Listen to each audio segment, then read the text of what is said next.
चलिए, good evening सभी को, गुड इवनिंग, गुड इवनिंग। जितने भी स्टूडेंट्स हैं सभी को गुड इवनिंग, राधे राधे सभी को। चलिए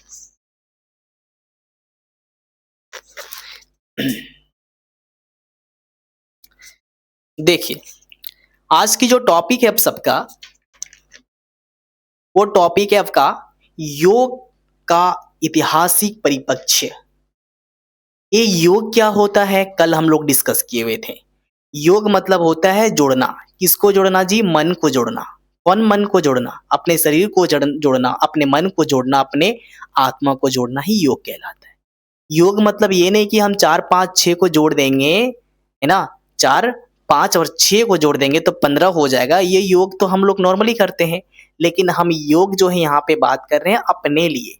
तो कौन सा योग? हमारे शरीर में जो चीजें हैं, हमारे शरीर में क्या है? एक हमारा शरीर है, एक हमारा आत्मा है, एक हमारा मन है। तीन ही चीजें तो हैं। ये तीनों को जोड़ करके हम अपने आप को शांति रख सकते हैं, अपने आप को स्वस्थ रख सकते हैं, अपने आप को शारीरिक रूप से, मानसिक रूप से, आध्यात्मिक रूप से, सामाजिक रूप से स्वस्थ रह सकते हैं, है ना?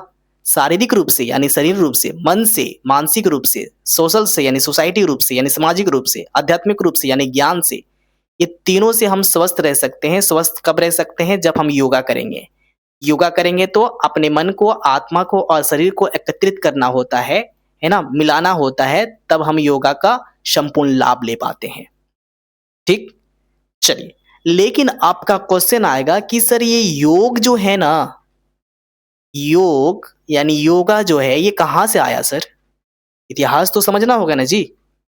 क्योंकि सबको कहता है कि योग करो, योग करो, योग करो, योग करो, और डॉक्टर भी आज बड़े-बड़े डॉक्टर जो हैं टैबलेट, मेडिसिन, है ना, इंजेक्शन ना लेकर के योगा का एडवाइस देते हैं। आखिर योग क्या है सर?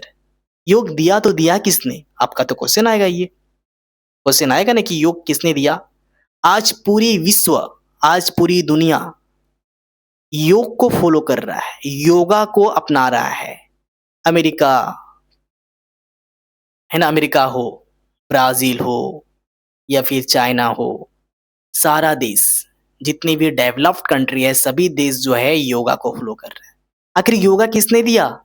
योगा जो दिया है वो हमारा भारत ने दिया है, हमारा जम्बू द्वीपे ने दिया है, हमारा हिंदुस्तान ने दिया है, हमारा आर्यवर्त ने दिया है।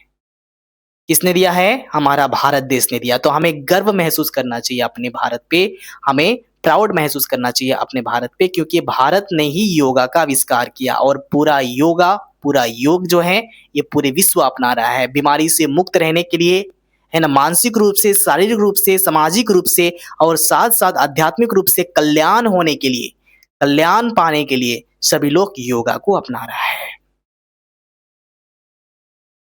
चलिए, हम लोग देखते हैं योगा का इतिहास। क्या देखेंगे? इतिहास देखेंगे, यानी हम लोग योगा को जो देखेंगे वो एक हिस्टोरिकल बैकग्राउंड को देखेंगे, एक हिस्टोरिकल पर्सपेक्टिव से देखने की कोशिश करेंगे कि जो है आखिर जो है योगा का इतिहास कैसा रहा है, पीछे की बैकग्राउंड में इतिहास, उसके इतिहास में योगा का क्या इंपॉर्टेंस रहा है, योगा कहाँ से देखने को मिला है, योगा किसने किया सबसे पहले, योगा का आविष्कार किसने किया, है ना? तो अलग-अलग हम लोग बैकग्राउंड, अलग-अलग टाइम पीरियड को बाँट-बाँट करके देखेंगे। तो हमें पता है जब हम इतिहास की बात करते हैं ना जी, तो इतिहास कितने टाइप्स के होते हैं? इतिहास कितने टाइप्स के होते हैं? 3 टाइप्स के होते हैं, है ना? क्या-क्या होता है? एक प्राचीन इतिहास, एक मध्यकालीन इतिहास और एक आधुनिक इतिहास। 3 प्रकार के इतिहास होता है ना? और यहाँ पे हम लोग माने तो एक 4 प्रकार के भी इतिहास कह सकते हैं, उसको कहते हैं समकालीन इतिहास यानी आजकल के इतिहास। तो इतिहास कितने टाइप्स के होते हैं? एक आपका प्राचीन इतिहास, दूसरा है आपका मध्यकालीन इतिहास, तीसरा है आपका आधुनिक इतिहास और चौथा है आपका समकालीन इतिहास। यानी एनिशियन हिस्ट्री, एनिशियन हिस्ट्री यानी इसको कह सकते हैं क्लासिकल पीरियड, है ना? एनिशियन हिस्ट्री को क्या कहते हैं? Classical period. और दूसरा है आपका मेडिवल पीरियड, है ना, जिसको कहते हैं मध्यकालीन। तीसरा है आपका मॉडर्न पीरियड, जिसको कहते हैं आधुनिक काल, और चौथा है आपका कंटेम्प्रेरी पीरियड, जिसको कहते हैं समकालीन काल। तो ये 4 काल खंड में बांट करके हम अपने योगा को समझेंगे कि योगा जो है ना, सबसे पहले प्राचीन काल में आया तो कैसे आया, किसने देखा योगा के बारे में, है ना? लेकिन प्राचीन काल में योगा को डिस्कस करने से पहले हम योगा की वैदिक काल को देखेंगे, क्योंकि प्राचीन काल से ही रिलेटेड है, ठीक है? वैदिक काल को देखेंगे, उपनिषद काल को देखेंगे, 2 चीजें काल को देखेंगे सबसे पहले। ठीक है? तो चलिए हम बात करते हैं सबसे पहले प्राचीन काल का। सबसे पहले किसका बात करते हैं? प्राचीन काल का। इसी को कहते हैं हिस्टोरिकल काल, है ना? ये हिस्टोरिकल पीरियड या फिर कह सकते हैं क्लासिकल पीरियड। क्या कहते हैं? क्लासिकल पीरियड या प्राचीन काल। ठीक है? चलिए। ये जो दिख रहा है सबसे पहले, ये देखिए अब एक सेकंड। वैदिक काल, ये जो दिख रहा है आपको, सबसे पहले क्या कहते हैं उसको? वैदिक काल। ठीक है? ये प्राचीन काल का ही एक हिस्सा है। दूसरा है आपका औपनिषद काल। क्या है? औपनिषद काल। ठीक है? ये आपका प्राचीन भारत का ही इतिहास का एक भाग है। ये जो है आपका आया शास्त्रीय काल, इसी को कहते हैं प्राचीन इतिहास। क्या कहते हैं? प्राचीन इतिहास, इसी को कहते हैं क्लासिकल पीरियड। ठीक है? दिख रहा है आपको? चलिए।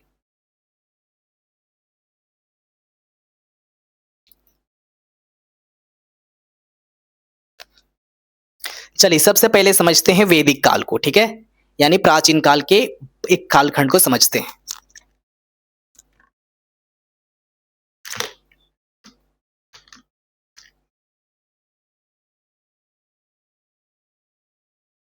देखिए जी, सबसे पहले जो इतिहास में आता है वो वैदिक काल में आता है। हमारा प्राचीन भारत जो है, हमारा भारत का इतिहास, सबसे पहला इतिहास क्या है? प्राचीन इतिहास। प्राचीन यानी प्राचीन डेट मीन्स जिसको कहते हैं पाषाण काल भी कहते हैं। पाषाण काल यानी पत्थरों का दुनिया कहते थे, क्योंकि सभी लोग जो है पत्थर में रहा करता था, जंगलों में रहा करता था, है ना?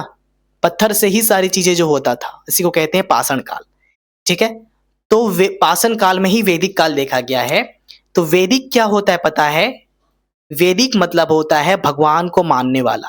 एक होता है वैदिक, एक होता है अवैदिक, है ना? वैदिक काल मतलब क्या होता है? जो भगवान को मानते हैं, जो भगवान पे भरोसा करते हैं, जो भगवान पर विश्वास करते हैं, उसको कहते हैं वैदिक काल। यानी ईश्वर अल्लाह और आपका ईश्वर अल्लाह और भगवान, ये इस पर विश्वास करते हैं, उसी को कहते हैं वैदिक काल। वैदिक काल में सभी लोग भगवान पे भरोसा करते थे।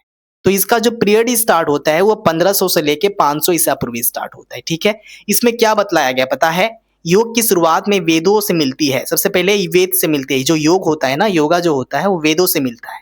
अब ऋषि मुनि को देख लीजिए। ऋषि मुनि ध्यान करते हैं, तपस्या करते हैं, साधना करते हैं। वैदिक काल में देखेंगे बहुत सारे ऋषि मुनि जो हैं वो ध्यान करते हैं, तपस्या करते हैं, वो साधना करते हैं।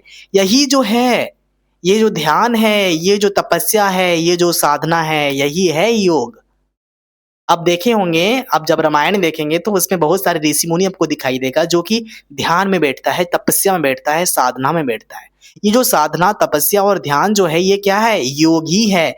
क्योंकि उस ध्यान, तपस्या और साधना में अपने शरीर को, मन को और आत्मा को एकत्रित करता है, मिलाता है और भगवान पर पूरी तरह से केंद्रित करता है अपने ध्यान को। ठीक है? इसका मुख्य उद्देश्य होता है आध्यात्मिक ज्ञान प्राप्त करना। आध्यात्मिक ज्ञान प्राप्त करना मतलब होता है सही और गलत में परखना, भगवान को अपने अपने अपने साथ जोड़ देना। यानी आपका आत्मा है तो परमात्मा के साथ कनेक्ट कर देना है। मान लेते हैं हमारा ये ऋषि मुनि के शरीर में क्या होगा? आत्मा होगा ना जी। और जब भगवान ऊपर में रहता है और जब भगवान ईश्वर अल्लाह के साथ जब ये कनेक्ट हो जाता है, कनेक्ट दैट मीन्स अपने आत्मा को परमात्मा के साथ मेल खा लेता है, तो इसका मतलब यही इसका साधना, यही है इसका तपस्या, यही है इसका ध्यान। ठीक है? तो यज्ञ करता था, मंत्र पढ़ता था, ध्यान करता था और संयम पर जोर देता था। तो वही सारी चीजें योग हैं। योग का सबसे पहला इतिहास यदि आपको पूछा जाए तो सबसे पहले बोलेंगे कि क्लासिकल पीरियड में, यानी प्राचीन इतिहास में सबसे पहले आया आपका वैदिक काल। वैदिक काल जो कब से कब चला? 1500 से लेके 500 ईसा पूर्वी। ठीक है? क्योंकि हम लोग को पता है कि जब हम लोग वैदिक काल का बात करते हैं तो हम लोग का जो टाइम पीरियड है वो आपका बड़ा से छोटा होता है, तो इसलिए 1500 से 500 हो गया। ठीक है? तो ये हो गया। क्यों हुआ? क्योंकि सारे ऋषि मुनि जो है ना, अपना ये ध्यान करते थे, तपस्या करते थे, यज्ञ करते थे, मंत्र पढ़ते थे, ध्यान करते थे। आपका संयम क्या करते थे, तपस्या क्या करते थे, साधना क्या करते थे। तो ये जो साधना है, ये जो यज्ञ है, ये जो मंत्र है, ये जो ध्यान है, ये जो तपस्या है, ये जो साधना है ना, ये सारी चीजें क्या है पता है आपको? यही है योग। क्योंकि योग मतलब अपने आत्मा को परमात्मा के साथ जोड़ देना, अपने शरीर को, अपने मन को, अपने आत्मा को परमात्मा के साथ जोड़ देना ही आपका कहलाता है योग। तो योग कहाँ देखा गया? सबसे पहले ऋषि मुनियों के पास देखा गया, क्योंकि सभी ऋषि मुनि जंगल में रह करके या फिर अपना एक बड़ा सा कुटिया में रह करके, छोटी सी कुटिया में रह करके भगवान का ध्यान करते थे, तपस्या करते थे, साधना करते थे। ठीक है, क्यों करते थे? आध्यात्मिक यानी स्पिरिचुअल नॉलेज के लिए स्पिरिचुअल नॉलेज के लिए क्या करते थे? ठीक है, तो सबसे पहले आप देखेंगे तो यहाँ पे आपको क्या देखने को मिलेगा? मुख्य स्रोत जो है ऋग्वेद, यजुर्वेद, सामवेद, अथर्ववेद, इसी में देखा गया है। योग के बारे में यदि जानना चाहेंगे तो ऋग्वेद, यजुर्वेद, सामवेद, अथर्ववेद। ऋग्वेद क्या होता है? ऋग्वेद जो होता है ना, एक किताब है ना, एक पुस्तक है, उसमें दिया जाता था। ऋग मतलब बहुत सारे पूजा पाठ के नियमों को बतलाया जाता था, उसको तो कहते हैं ऋग्वेद। ठीक है, यजुर्वेद जो है जीवन के बारे में बतलाया जाता था, किस तरह से पूजा पाठ कैसे करना है, नहीं करना है, उसके मंत्र को, उसके जप को बतलाया जाता था। सामवेद जो होता है संगीत के बारे में बतलाया जाता था। संगीत मतलब समझ रहे हैं? संगीत मतलब पूजा पाठ में, या फिर आपका बड़े बड़े से यज्ञ में, या फिर आपका देखेंगे आप चर्च में, या फिर आप मस्जिद में अलग अलग प्रकार का गान होता है ना, गान, सबका गान होता है, सबका आरती होता है, सबका एक अपना संगीत होता है। तो सामवेद में संगीत के बारे में बतलाई जाती थी। सारे गामा पादा नीशा जो है ये आपका सामवेद में आपका वर्णन मिलता था। अथर्ववेद जो है एक तरह से समाज के कल्याण के बारे में बतलाया जाता था। तो ये सब आपका क्या है? वेद है, और वेदों में बहुत सारी चीजें देखने को मिलता है। ठीक है, चलिए, ये हो गया वैदिक पीरियड। अब हम लोग देखते हैं उपनिषद पीरियड। आपको दिख रहा है ये उपनिषद पीरियड है ना, जिसको कहते हैं उपनिषद काल। ये उपनिषद काल कब आया? उपनिषद काल कब आया पता है? जब हम लोग का ऋग्वेद यानी जो हम लोग का प्राचीन वेद खत्म हुआ है ना, वैदिक काल जब समाप्त हुआ। वैदिक काल कब से चला? 1500 से लेके 2500 है ना, और ये आपका इसके बाद आया उपनिषद काल है ना। उपनिषद काल कब आया? ये 500 से लेके 200 ईसा पूर्व। ये योग का गहराई से वर्णन मिलता है। इसमें उपनिषदों में मिलता है आत्मा परमात्मा के संबंध को समझाया गया है, ध्यान को समझाया गया है, आत्मज्ञान को समझाया गया है ना। तो पहला हम लोग देख लिए, और सेकंड में आप लोग को बोलता है उपनिषद। आखिर उपनिषद होता क्या है सर? आप तो पूछेंगे उपनिषद क्या होता है? उप, नी और सद, ये तीन वर्ड जो आपको दिख रहा है ना, उप मतलब होता है सामने, नी मतलब होता है बैठना, और नहीं, उप मतलब होता है सामने, नी मतलब होता है नीचे, और सद मतलब होता है बैठना। यानी गुरु के सामने, अपने शिक्षक के सामने नीचे बैठना है ना। गुरु के सामने, शिक्षक के सामने नीचे बैठ करके समझना। जिस तरह से मान लेते हैं कि सपोज डेट ये है, ये ठीक है, ये मान लेते हैं कि ये जो है आपका एक पहले क्या हुआ करता था ना, बरगद का पेड़ हुआ करता था। बरगद का पेड़ हुआ करता था। बरगद का पेड़ मतलब, जैसे एग्जाम्पल दे लेते हैं आप लोग को, देखिए, मान लेते हैं कि ये थोड़ा पेड़ है, ये बड़ा सा बरगद का पेड़ है, ठीक है। और यहाँ पे ऋषि मुनि बैठा करते थे। कहाँ पे? मान लेते हैं कि यही है। अब यदि हम मान लेते हैं कि यदि यही सारी चीजें जो हैं, इसको हम लोग मान लेते हैं बरगद का पेड़ है, मान लेते हैं, ठीक है। ये बरगद का पेड़ है, ये जो है इसके नीचे ऋषि मुनि बैठा करते थे। ऋषि मुनि यानी कोई एक ऐसे व्यक्ति जो शिक्षक हो, जो किसी को सच्चा ज्ञान देता हो, सही रास्ता, सही मार्ग दिखाता हो, उसी को कहते हैं ऋषि मुनि।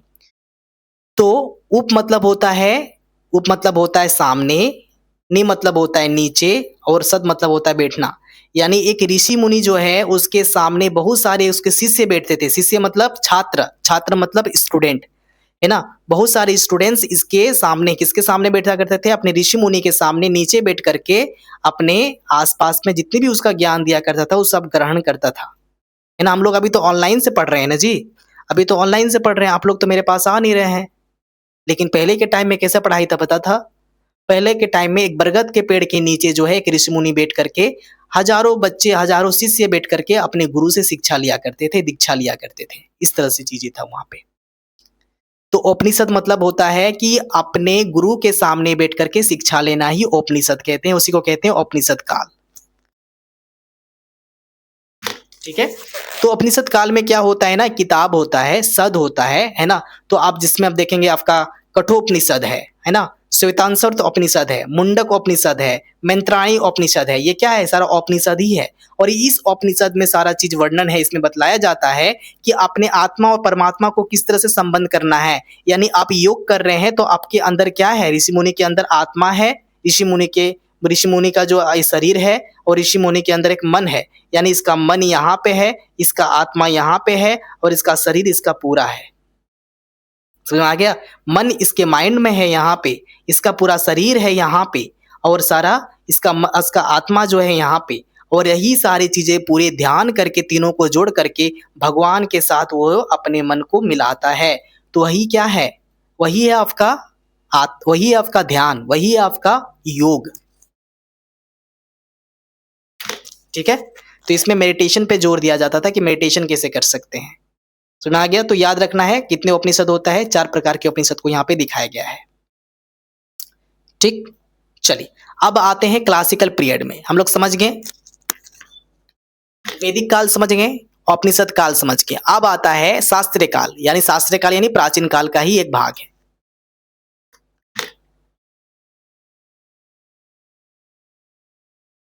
देखिए, ये प्राचीन काल का एक भाग है। इसमें क्या बतलाया जा रहा है?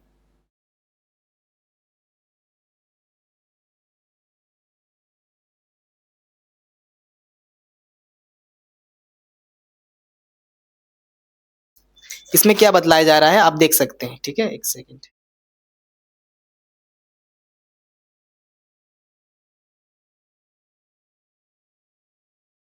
इसमें बतलाया जा रहा है कि शास्त्रीय काल कब से स्टार्ट हुआ? 200 से लेके 1200 ईसा पूर्वी, यानी पहले 1500 से लेके 500 चला, उसको कहते हैं वैदिक काल। सेकंड में आप लोग का चला, क्या चला सेकंड में आपका? 500 से लेके 200 चला, है ना? 500 से लेके 200 चला। इसके बाद 200 से लेके आपका 1200 चल रहा है, इसको कहते हैं शास्त्रीय काल। ठीक है? इस काल में क्या होता है? इस काल में क्या होता है? इस काल में योग को व्यवस्थित रूप से दिया गया। महर्षि पतंजलि ने योग सूत्र की रचना की, योग को अष्टांग योग में विभाजित किया गया। समझ में आ गया? इसका मतलब क्या समझ में आया? ये सारी चीजें आपको देखने को मिल रहा है।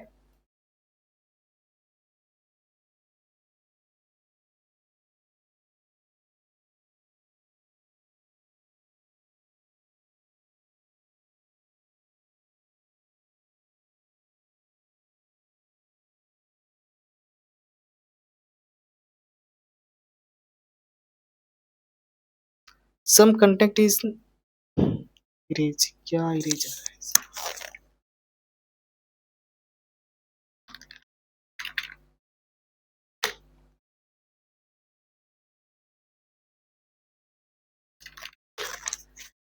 तो शास्त्र काल जो है इसमें आपका योग के बारे में बतलाया जाता है, इसमें योग सूत्र को बतलाया गया। ठीक है?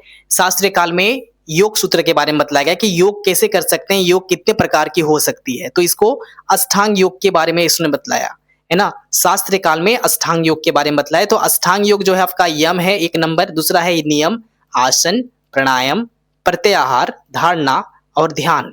ये जो जितनी भी सारी चीजें अब देख रहे हैं, ये अष्टांग योग यानी 8 योग के बारे में अपना धारणा दिया, अपना कॉन्सेप्ट दिया। शस्त्र काल में याद रखना है, शास्त्र काल में आपको ध्यान रखना है कि ये 200 से लेके 1200 ईसा पूर्वी में आया, है ना?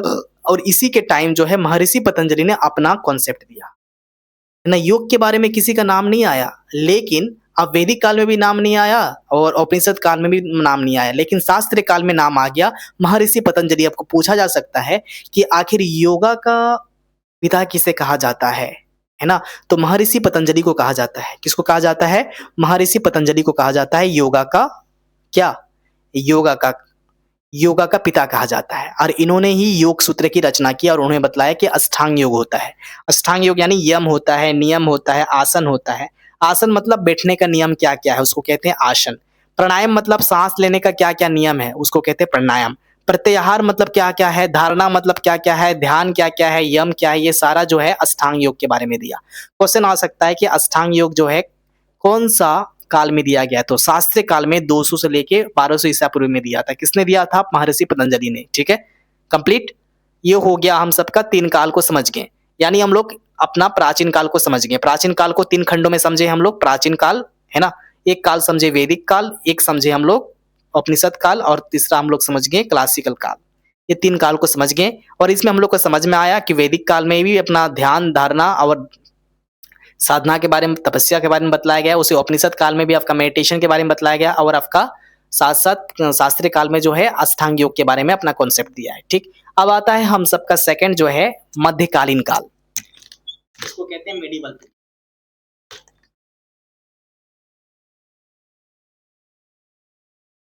देखिए, यह है आपका मेडिवल पीरियड, क्या है? Medieval period. यानी ये 1200 से लेके 1800 ईस्वी की पूर्व 1800 ईस्वी पूर्व में चला। तो ये बाहर 1200 से लेके 1800 जो चला, इसमें क्या दिया गया है? इस काल में 8 योग का विकास हुआ है। शरीर को शुद्ध और मजबूत बनाने पर जोर देता है ना? 8 योग को लेकर इसका विकास हुआ। ये क्वेश्चन आपका पूछा गया था, है ना? इस बार एग्जाम में पूछा गया था कि 8 योग का जो प्रिंसिपल है वो कहाँ से लिया गया है? 8 योग का प्रिंसिपल कहाँ से लिया गया है? इसका मतलब क्या होता है? तो शरीर को शुद्ध और मजबूत बनाने पर जोर देता है। अष्ट 8 योग क्या देता है? शरीर को शुद्ध और मजबूत बनाने पर जोर देता है। इसमें आसन, प्राणायाम, मुद्रा, है ना, बंद या आपका षटक्रम्स आदि का विस्तार हुआ है। प्रमुख योग ग्रंथ देखेंगे तो जो आपका मध्यकालीन में आया है वो 8 योग प्रदीपिका, क्या है? 8 योग प्रदीपिका, एक आया है गेरण संहिता और शिव संहिता। ये 3 संहिता है ना? ये 3 चीजें जो है प्रमुख ग्रंथ है आपका मध्यकालीन में। मध्यकालीन में 3 ग्रंथ है, 3 ग्रंथ में ही आपका 8 योग के बारे में चर्चा किया गया है। ठीक है? क्वेश्चन पूछा गया था कि 8 योग का जो प्रिंसिपल है वो कहाँ से लिया गया? तो 8 योग प्रदीपिका से लिया गया है। 8 योग का मतलब क्या होता है? शरीर को मजबूत रखना और शुद्ध रखना। प्राणायाम, मुद्रा और ये सारी चीजें जो है इसके अंदर आता है। 8 योग क्या आता है? आसन भी आता है 8 योग क्या, प्राणायाम भी आता है, मुद्रा भी आता है, बंद आता है और षट्क्रम आता है। समझ आ गया? चलिए, अब आता है आधुनिक काल। इसी को कहते हैं हम लोग मॉडर्न पीरियड। यानी आजकल के टाइम में योगा का क्या कॉन्सेप्ट है? हम लोग ऐतिहासिक पर्सपेक्टिव से समझ लिए कि आपका वैदिक काल, क्लासिकल काल, उपनिषद काल और मध्यकालीन काल में क्या-क्या कॉन्सेप्ट है सब देख लिया। अभी आधुनिक काल जो है जिसको कहते हैं 1800 ईसा पूर्वी से स्टार्ट होता है, यानी 1800 से लेके जहाँ पे हम लोग का अंग्रेजों का शासन था उसी को कहते हैं 1800 काल। ठीक है? इसमें योग का पूरा विश्व में प्रचार हुआ। जो हमारा भारत में योग स्टार्ट हुआ ना, योगा स्टार्ट हुआ प्राचीन काल, है ना? प्राचीन काल से लेके आपका मध्यकालीन काल तक, है ना? आपका वैदिक काल में भी देखा गया था, उपनिषद काल में भी देखा गया था, है ना? और साथ-साथ आपका क्लासिकल काल में भी देखा। आखिर अब आधुनिक काल में योगा का क्या विस्तार हुआ? योगा का क्या एक्सपैंड हुआ? तो योगा पूरा विश्व में फैल गया, और विश्व में फैलाने का काम किसने किया पता है आपको? ये पूरे जन-जन तक पहुँच गया और प्रमुख गुरु ने पहुँचाया, प्रमुख व्यक्ति ने पहुँचाया, पूरे विश्व में पहुँचाया। अमेरिका कौन गया था पता है? स्वामी विवेकानंद। स्वामी विवेकानंद जो है एक बार अमेरिका गए हुए थे, उनका भाषण था शिकागो नगर में जाकर के उन्होंने अपना भाषण दिया, और भाषण जो है उन्होंने स्टार्ट दिया भाइयों और बहनों के नाम से, तो बहुत ही ताली गूंजी, लगभग 2 मिनट ताली उसका गूंजता रहा सिर्फ भाइयों और बहनों के नाम से। ठीक है? और उन्होंने यहाँ वहाँ पे जाकर के अपना योग का कॉन्सेप्ट दिया, पूरे विश्व में योगा के बारे में बतलाया इन्होंने। मानसिक शांति के लिए योग करना चाहिए, अपने बॉडी को अपने मतलब शारीरिक रूप से, मानसिक रूप से और आध्यात्मिक रूप से यदि स्वस्थ रहना है ना? क्या-क्या रूप से? यानी फिजिकली, मेंटली, सोशली और इमोशनली यदि आपको स्ट्रांग रहना है तो आपको योग करना होगा। ये आपका मॉडर्न पीरियड में बतलाया गया है। मन को शांति करने के लिए ये आपका बनाया जाता है, और पूरे जन-जन तक, पूरे विश्व तक ये पहुँचाया आपका योग को। किसने-किसने पहुँचाया? तो चलिए देखते हैं कौन-कौन व्यक्ति ने पहुँचाया योग को। इसीलिए आज जो है पूरे विश्व में योगा दिवस मनाया जाता है।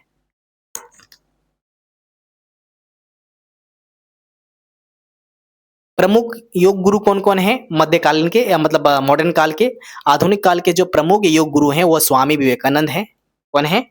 स्वामी विवेकानंद। इसके बाद आता है टी कृष्णमाचार्य, कृष्णमाचार्य। आखिर टी क्या है? आप पूछेंगे टी क्या होता है सर? टी मतलब होता है तिरुमलाई, तिरुमलाई, है ना?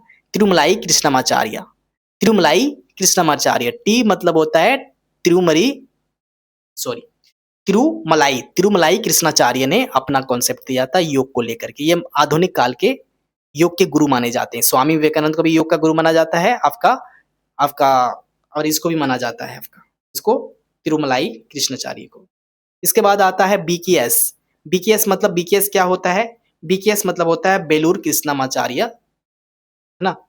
बेलूर कृष्णमाचार्य, शूद्र राजा लैंगर। ठीक? तो ये 3 ऐसे स्वामी गुरु हैं जो कि योग का प्रचार किए और योग का गुरु माने जाते हैं आधुनिक काल के। इसको कहते हैं, याद रखिएगा नाम, तिरुमलाई कृष्णमाचार्य, यानी शॉर्ट में नाम रख सकते हैं टी कृष्णमाचार्य। और आता है बीकेएस, इसको कहते हैं हम सब बेलूर कृष्णमाचार्य, यानी के मतलब होता है कृष्णमाचार्य, एस मतलब हो जाता है आपका शूद्र राजा, शूद्र राजा लैंगर। ठीक? चलिए। आज जो है पूरा विश्व योग को फॉलो कर रहा है। क्यों? क्योंकि पूरे विश्व में आज योग किया जाता है। यूनाइटेड नेशनल अमेरिका ने ये पूरी तरह से 21 जून को अंतर्राष्ट्रीय योग दिवस मनाया जाता है ना? अंतर्राष्ट्रीय योग दिवस मनाया जाता है। पूरे विश्व में अंतर्राष्ट्रीय योग दिवस मनाया जाता है। पूरे विश्व में, याद रखना है। आपको बोला जा सकता है, क्वेश्चन पूछा जा सकता है कि योग कब मनाया जाता है? अंतर्राष्ट्रीय योग दिवस। ठीक? तो योग जो है कहाँ से लिया गया? कौन मंत्रालय ने दिया? यदि पूछ देगा आपको क्वेश्चन कि योग जो है, क्वेश्चन पूछा गया था कि योगा जो है कौन सा मंत्रालय ने दिया? तो योगा ने आपको कौन सा मंत्रालय ने दिया? आयुष मंत्रालय। किसने दिया? आयुष मंत्रालय। AUSH, याद है? ये मतलब होता है आयुर्वेद, यू मतलब होता है यूनानी, एस मतलब होता है सिद्धा, एच मतलब होता है होम्योपैथी। तो आपको पूछा जा सकता है कि किसने दिया? तो आपका आयुष ने दिया है। योगा जो दिवस मनाया जाता है वो किसके थ्रू से मनाया जाता है? आयुष मिनिस्ट्री यानी हेल्थ मिनिस्ट्री के थ्रू से मनाया जाता है, स्वास्थ्य मंत्री के थ्रू से। ठीक है, चलिए, तो ये समझ में आ गया। ये सारी चीजें थी। इन शॉर्ट में देखें तो योग का जो विकास की यात्रा रही, योग का इतिहास का कैसा रहा? इतिहास से लेके उसका विकास हुआ। सबसे पहले वैदिक काल आया। वैदिक काल कब आया जी? 1500 से लेके 1500 से लेके 500 ईसा पूर्वी वैदिक काल में। इसी को कहते हैं ऋषि मुनि जो है अपना ध्यान यज्ञ क्या करते थे? मंत्र पढ़ा करते थे, मंत्र जप क्या करते थे, साधना क्या करते थे, तपस्या कर क्या करते थे, कहाँ करते थे? जंगलों में क्या करते थे, कहाँ करते थे? कुटिया में क्या करते थे। ठीक है, तो ये वैदिक काल में आया सबसे पहले। ठीक है, आप देखेंगे वैदिक काल में, आप देखेंगे प्राचीन सभ्यता में देखेंगे आप तो सिंधु घाटी सभ्यता, पता है सिंधु घाटी सभ्यता? हाँ, तो आपका प्राचीन इतिहास इतिहास का ही आपका एक भाग है। सिविलाइजेशंस को कहते हैं वैदिक सिविलाइजेशंस या फिर आपका सिंधु घाटी सभ्यता। तो सिंधु घाटी सभ्यता में जो आपका नोट बनता था, नोट चलता था, सिक्का जो चलता था, कुछ लेन देन के लिए सिक्का होता था ना, तो वो सिक्का में भी योग की एक परछाई मिलता था। मतलब जो ये एक तरह से जो आपका चित्रकला जो मिलता था वो उसके सिक्कों में मिलता था। योगों से संबंधित चित्रकला किसमें मिलता था? उसके सिक्कों में मिलता था। तो उसके सिक्कों से ही स्टार्ट हुआ है योग, है ना? सिंधु घाटी सभ्यता। उसके बाद उपनिषद में आया, यानी गुरु के साथ बैठना, गुरु के साथ शिष्य के साथ बैठने करके गुरु के साथ प्रार्थना करना, गुरु के साथ वहाँ ज्ञान लेना। कहाँ रहना? बरगद के पेड़ के नीचे, इसको कहते हैं उपनिषद। तो उपनिषद में आपका 1500 से लेकर 200 ईसा पूर्व। इसमें ऋग्वेद, सामवेद, अर्थवेद, यजुर्वेद देख लिए हैं। इसके बाद इसमें भी देख लिए। शास्त्र योग जो आता है आपका 200 से लेकर 1200 ईसा पूर्व हम लोग बात कर लिए। इसमें जो है आपका महर्षि पतंजलि ने अपना कॉन्सेप्ट दिया था, है ना? और अष्टांग योग के बारे में मतलब बतलाया गया है। ठीक, उसके बाद आता है मध्यकालीन बात। मध्यकालीन जो होता है आज मतलब मिडिवल टाइम में आपका योग के बारे में थोड़ा सा और ज्यादा उसको बढ़ा दिया गया और इसको कहते हैं मिडिवल पीरियड। मिडिवल पीरियड में योग को और ज्यादा मतलब अंग्रेज काल के टाइम में आप देख लीजिए हठ योग के बारे में कॉन्सेप्ट दिया है। हठ योग ये बहुत इंपॉर्टेंट है, शरीर को मजबूत रखना, शरीर को स्ट्रांग रखना, शुद्ध रखना। मध्यकालीन में क्या क्या बात क्या है? शरीर को मजबूत और स्ट्रांग रखना और शुद्ध रखना। इसमें अठ योग के बारे में दिया गया है। अठ योग, इसमें पूछा गया था अठ योग क्या होता है?